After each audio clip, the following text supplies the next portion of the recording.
Hey, salut la gang, bienvenue à la suggestion de la semaine Univers Ludo présentée par l'École du jeu. Cette semaine, je vous présente Clank, un jeu de deck building dans lequel les joueurs incarnent des aventuriers qui vont vouloir explorer les profondeurs d'un donjon afin de récupérer de précieux artefacts, les arracher aux griffes d'un dragon et ressortir le plus vite possible en laissant idéalement les autres joueurs en pâture à la bête féroce.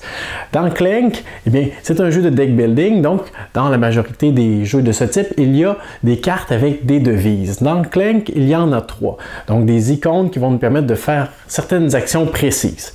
Nous avons les skills qui sont en fait une monnaie d'échange pour acquérir de nouvelles cartes qui s'en vont dans notre paquet qu'on pourra retrouver plus tard. Nous avons aussi les bots qui vont nous permettre de nous déplacer dans ce sombre donjon et de faire toutes sortes de rencontres. Parfois, les rencontres seront assez dangereuses pour notre nous. C'est pourquoi la troisième devise est illustrée par un symbole d'épée. Ce seront ces épées qui vont nous permettre d'affronter les petites rencontres qu'on fera en se déplaçant ou les gros monstres qui se trouvent parmi ces cartes-ci.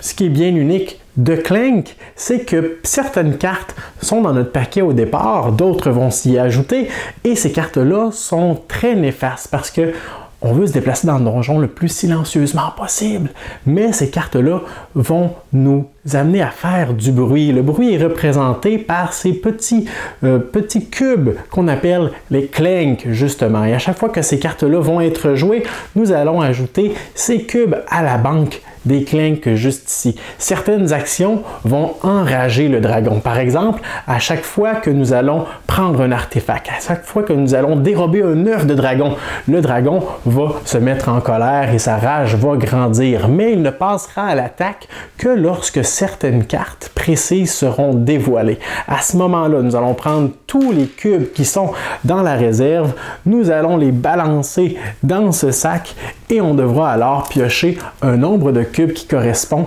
à ce qui est illustré juste ici. Parfois, ce peut être des cubes neutres qui étaient là au départ dans le sac. À ce moment-là, rien ne se passe. Mais si c'est un cube de couleur, ça représente une blessure pour le joueur.